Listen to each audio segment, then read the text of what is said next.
So, hello everyone, and thank you to attend this presentation about back to the failure. Did your physical security really evolve in the last 40 years? So I'm Simon Geusebroek. I'm a pen tester at Synactive.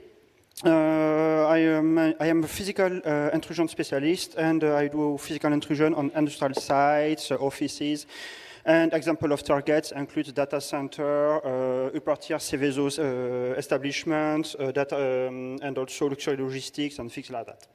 And Synactive is an offensive security company based in France, around 170 experts, and we do pen test, reverse engineering, development, and incident response. So first thing first, what is a physical pen test for the people who may not be familiar with it? It can be seen from two perspectives. From a client perspective, it is just like a classical pen test, but instead of trying to enter into your computer, we try to enter into to physically enter into your facilities. It is the same legal framework, and it is the same goal of finding vulnerabilities in order to improve your security. From a pen tester perspective, this can be seen actually just like a kind of urbex, but with people still inside, and helpful and legal, so just all fun. So, what you have here is a movie depicting an actual hacker from the 18th, called Karl Koch, and he's inventing what he will call a Trojan horse to trick legitimate users. What he doesn't know is that on the other side of the line, there is another guy called Cliff Stoll, who are setting up what will be known as a Trojan horse, this one trying to trick attackers. And it is interesting because it is the very start of the catch and mouse game between attackers and defenders, which will give birth to very fundamental principles in cybersecurity, such as defense in depth and zero trust. Other side of the line, there is another movie from the early 90s depicting a fictional physical pen test team. So while an accomplice is acting as a delivery man and making a sign towards the receptionist, we can see in the background the actual intruder acting as a legitimate employee and urging the receptionist to unlock the turnstile as he cannot access his badge. This kind of scenario can actually just be applied as is even today, as I remember that it is a film from the 90s, and I can actually just directly relate to most of the techniques that they are using in this movie even today. Maybe there was one change. At one moment in the film, they tried to get their hands on one of those old Stripe access badge, and it is complicated because you have to physically get it. And now today, you just have to go near your target to remotely clone the RFID badge. Talk about a progress. Yeah. So, what really struck me during my assessments is how, despite all the fancy stuff deployed to impress customer, partners, and also site owners themselves, we can still, today, enter in so-called secure facilities using the same old-school techniques known for decades. Why is that so? It is a question that we will try to answer in this presentation. So, first, the most obvious reason is when a site manager does not actually really care about the site security. The goal here is just to cut cost, and the solution is quite simple. You just delegate everything security related to a third-party company, and in case something bad happens, you just rely on their insurance to cover the expenses. While this works in terms of conformity and liability, this won't help to cover brand reputation damage, to cover intellectual or industrial knowledge theft, or it will not even guarantee that any potential intrusion will be detected or even reported. And we will see a concrete example of this by the end of this presentation. Another thing is what I call the endless loop of trust. the installer trusts the manufacturer as is installed well-established equipment with good security reputation and certification, so it is good material, it should be secure. The customer trusts the installer because he is the expert, the field expert, so he knows what he is doing. And the manufacturer has to cover various use cases. So it trusts the customer to read the documentation so it can tell the installer what are the actual needs and expectations about the product. In the end, everybody assumed that somebody else took the security in charge, while in fact, nobody did. And then come a lot of false beliefs, which are in fact the very same ones that could be heard when internet was becoming a thing. And so that's why you can welcome the old wisdom of legacy IT security, which will explain us all these old beliefs. The first one, for the people remembering about the errors file, I did not put any password on this server since I use my IP to authenticate, which in the physical realm translates into I did not put any lock cylinder as I use an access badge to open this door. Concretely, here is a concrete example. This door has no lock cylinder, but it does not need one since you are using a multi-factor authentication with a badge and a PIN code to open the door. So what could be wrong with that? Well, let's just see.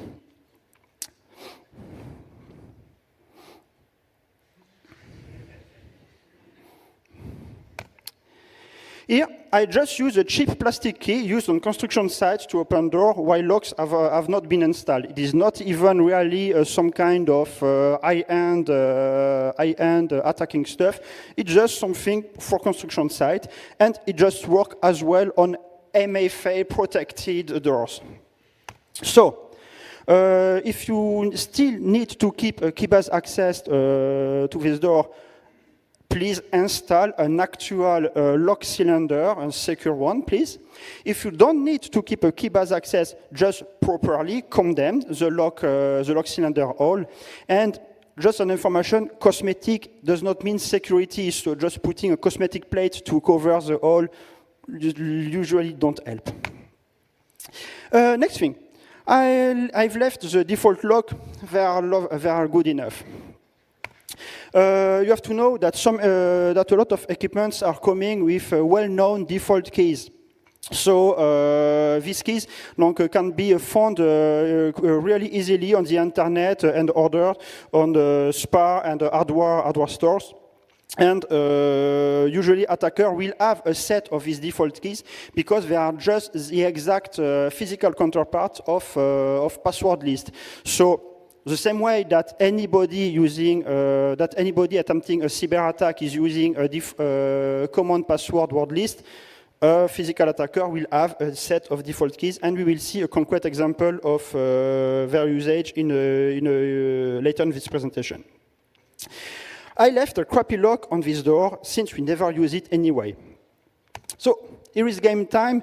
There is no reason that I'm the only one working here, so I will ask for your participation on this. What you can see on the screen is a schematic view of a classical secure infrastructure.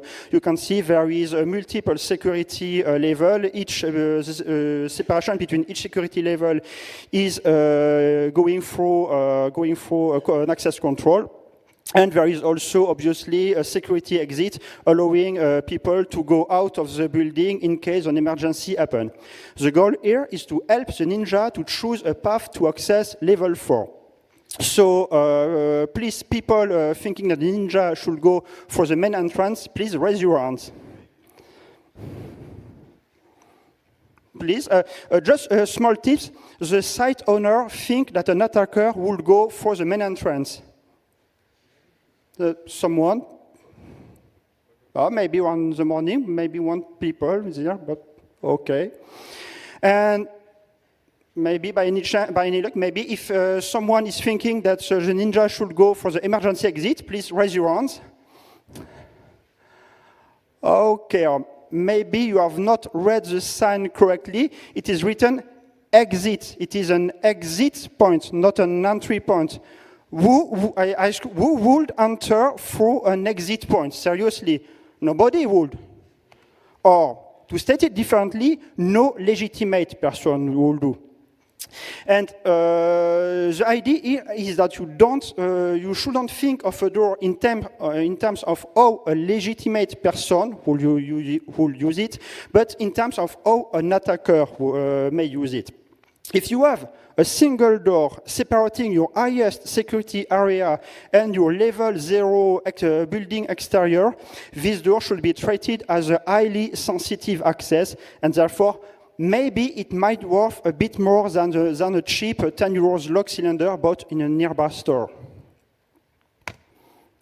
Real life attackers don't exist. It's just FUD and marketing. During an assessment, we are not allowed to cut fences. But usually, when there is this kind of fences, we usually don't need to do it because somebody else usually already opened a path for us. So we just have to go around the site and just enter for the way that was already opened by somebody else. Don't know who, but somebody else already went there. Quite often, we can also encounter sometimes some proof of a previous determined forced entry. For instance, here we can see that somebody tried to enter using a crowbar and to forcefully open the door, break the hinges, and so on. We also had during an assessment, a really interesting customer feedback. The customer was warned by a government agency how they will do to enter into the site. So the site responsible raised the alert to the management, but the management dismissed it because it's just a government imagination. You know, it's not like really someone would really enter for this way. It's just their imagination. So the customer hired us with giving us no information. And we actually identified this exact same path as the preferred, the easiest way to enter into their facility. And we managed to get inside and to get outside without raising any alert. So this shows three things. First, this path is highly likely to be chosen by any attacker wanting to get in. And you already saw it when you helped the ninja to go inside the website, even though the site owner said, oh no, an attacker will go for the main entrance. Just look how it is easy to find how to get in. It works also effectively, and this path really works in real life and really also allow to bypass all access control mechanism. And maybe the worst thing, as we did not raise any alert when going in, there is no way for the customer to know if anybody used this same path by the past. So it's just an unknown. Maybe somebody already entered, maybe somebody put something on the network. We just don't know. So very good in terms of security. Also, there is a lot of things in the press news, from laptops stolen from contractor offices to a couple of mainframes stolen from an airport custom server rooms. It happened in Australia. If you don't know the story, it is really funny to read. There is also attacks against the food, water, energy plant, public transportations, and so on. Also, we got, during job interviews, someone whose previous duty included collecting intelligence gathering from competing companies. You have also to be wary of a false perception due to weak monitoring. If you don't detect any intrusion, it doesn't mean that there is no intrusion, just that maybe you are not able to detect it. And also, you have to be wary that as cybersecurity gains its maturity, physical intrusion may become the weakest point to enter and to put something on your facility and on your network. You can play for yourself also help the bad guy to find a path. You have the choice between entering through an hardened, tested, and really monitored cyber, or you have the choice to enter for a weak, untested, and loosely monitored physical accesses. Choose your path. Next thing, security systems are just to keep honest people honest. This is actually a misunderstanding on the fact that there is no absolute security. So let's take an example with encryption algorithms. I will give you a simple, nearly non-technical way to break any encryption algorithm.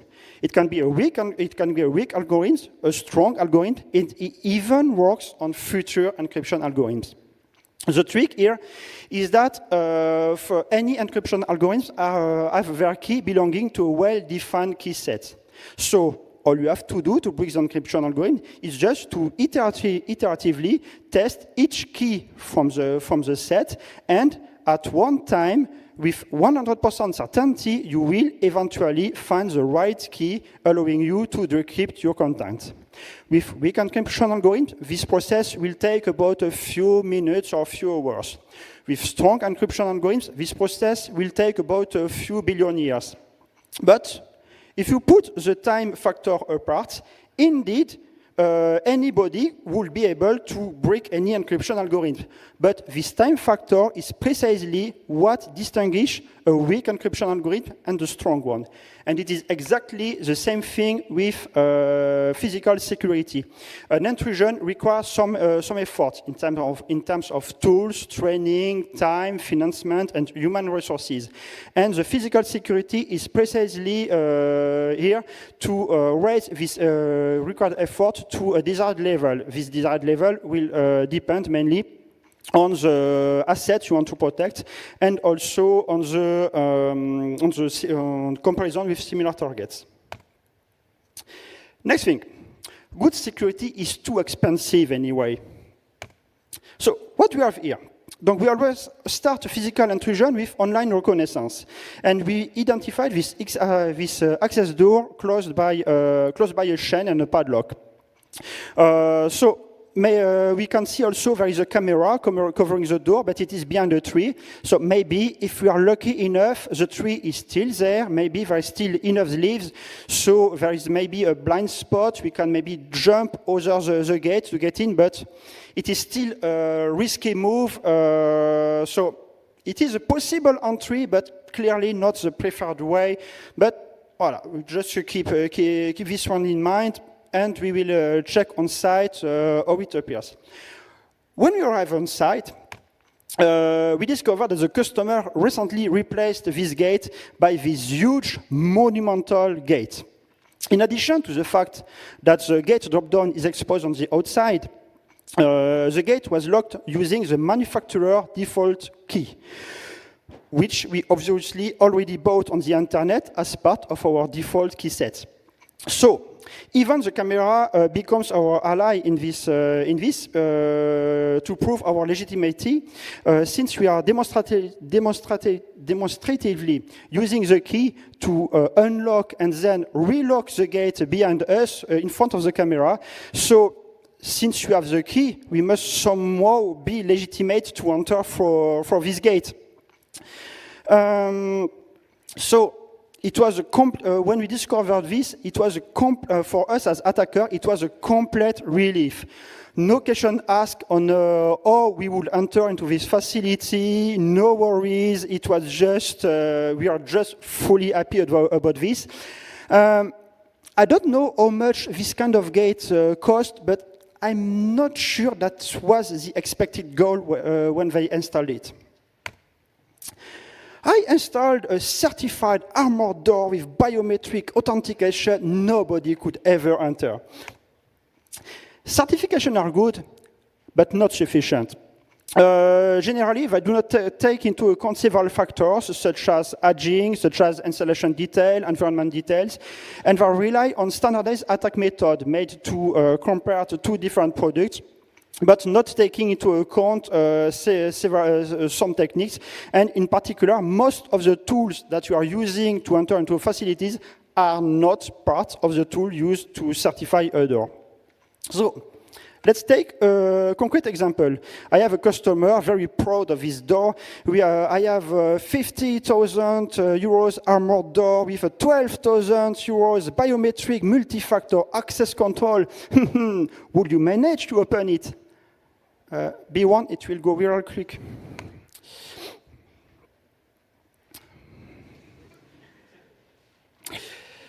So, what just happened here? I use this credit card size metal plate tool, which allows to contract the latch you can see on the screen, and therefore to free the door. On secure locks, the latch is protected using a dead latch. The dead latch detects when the door is in closed position and maintains the latch in place precisely to prevent this kind of attack. In this situation, the lock was aging and the dead latch was not functioning properly anymore, making the latch vulnerable again to this kind of attack. It is not something that you will see for visual inspection. It is not something that you will see for a conformity audit. It is you really need to test it to be able to see this kind of thing.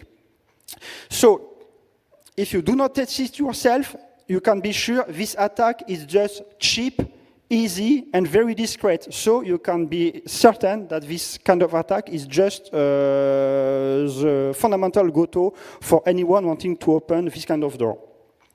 So going back to certification, the thing to keep in mind is that while they actually indeed show what a device can provide to you, it does not actually show what they actually provide in your current context. Next thing. This will protect you against evil intruder, 100% guarantees. So the vendor's discourse. The thing is that stacking always more security device is not the best solution. If your new devices do not fix your weak point just remains the same, and therefore your new devices did not improve your security posture in any way. Even worse, they might even lower it, as we saw earlier with the huge monumental gates, which just make us happy as intruders. I have an intrusion detection system, and vigilant employees, an intruder will certainly be noticed. People often have this wrong perception of an intruder trying to hide themselves behind walls, behind furniture, and so on to remain discreet. But the best way to remain discreet, to remain unseen, is just to act in plain sight. Here, with my colleague, we just bought a picnic before passing the external defenses, so we can just install ourselves comfortably right in front of the main building and observe. Also, with the right switch, we can just physically cut through your defenses right in front of everybody without anybody actually noticing what is really happening now. So, the key point here is that people do not actually expect an intrusion. So all you have to do as an intruder is just to show people what they expect to see, and then you're good to go. Other notable points is that a lot of our customers are talking, we have hundreds of cameras, but cameras are mostly forensic tools, not detection tools.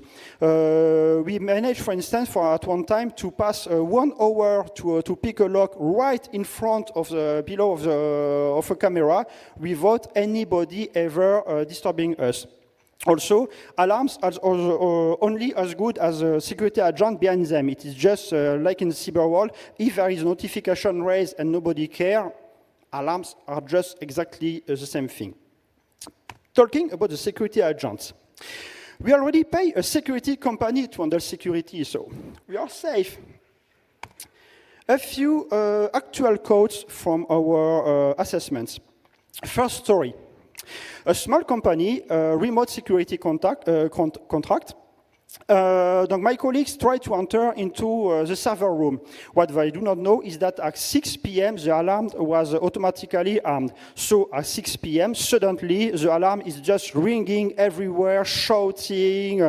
My colleagues are just gathering all their tools in a hurry, trying to go outside of the corridor, and they come face to face to the site manager, being on phone with the security company. And what did this manager said? Yes, I see them. Don't intervene, I see them. They are normal people. please define normal people when you have when you have a kind of when you have a bunch of people running out of your server room with pigs and other tools and other fancy tools. Yeah, they are just here to repair internet, something like that. I guess normal people. Another story, another place, this time on a large site. During the debrief, after a successful intrusion, the site manager was astonished to not find any open alert. If not the cameras, presence detector, door opening sensors, at least the fact of using an emergency exit should have left a mark. He finally found the alert, but it was closed by the security guard with the following motives. Alert closed, nobody was there upon my arrival. Yeah, intruders are gone, the problem is gone. Let's just close the case, nobody will notice anyway. Again, another large site. The guard stumbled upon us during his round. Who are you? What are you doing here?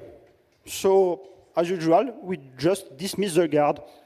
We are from the corporate office, we are checking the door, and there we saw a door which is not properly locked. It is an abnormal situation, we'll have to report it. My colleague adding that it can even be dangerous, you know. So the guard exposes excuses and explanations, and we are good to go. But the story does not end here. About 1 hour later, it was a very interesting site. We passed about 4 hours, I think, in their facility. But 1 hour later, we are in an even more hot place, even for legitimate employee, and we hear the guard approaching. It was its next round. And we decide to stand still and see what will happen.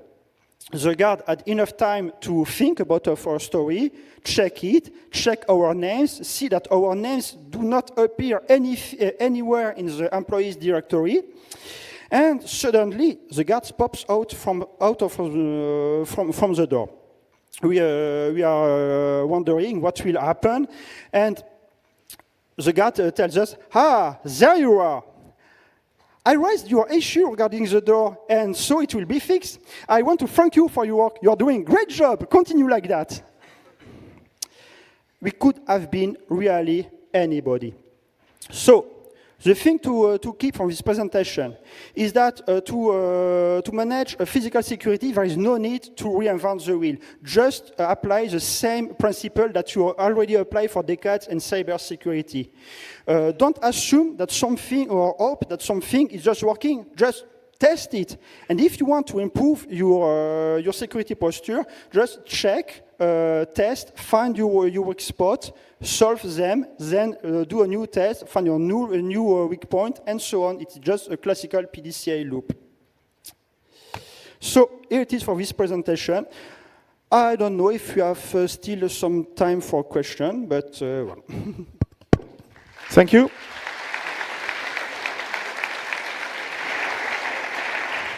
So we have time for one question. Someone in the room? Yes? Sorry, quick question about the, previously you said about the exit, like there was like 4 steps to go in. You can either go from the main entrance or the exit. Mm-hmm. But I suppose there's an alarm set because I've been just to a random bar and there's like a kind of alarm just in the exit. Yeah. So it's going to be kind of noisy, I suppose. So yes, there is an alarm. It's noisy, but as an employee, as a legitimate employee, indeed, I know that I shouldn't have triggered this alarm. But I promise this won't happen again, But I'm very sorry. And yes, okay. But be sure not to do it again. Oh, sorry. I won't do it again. And you're good to go. Okay, thanks again, Simon.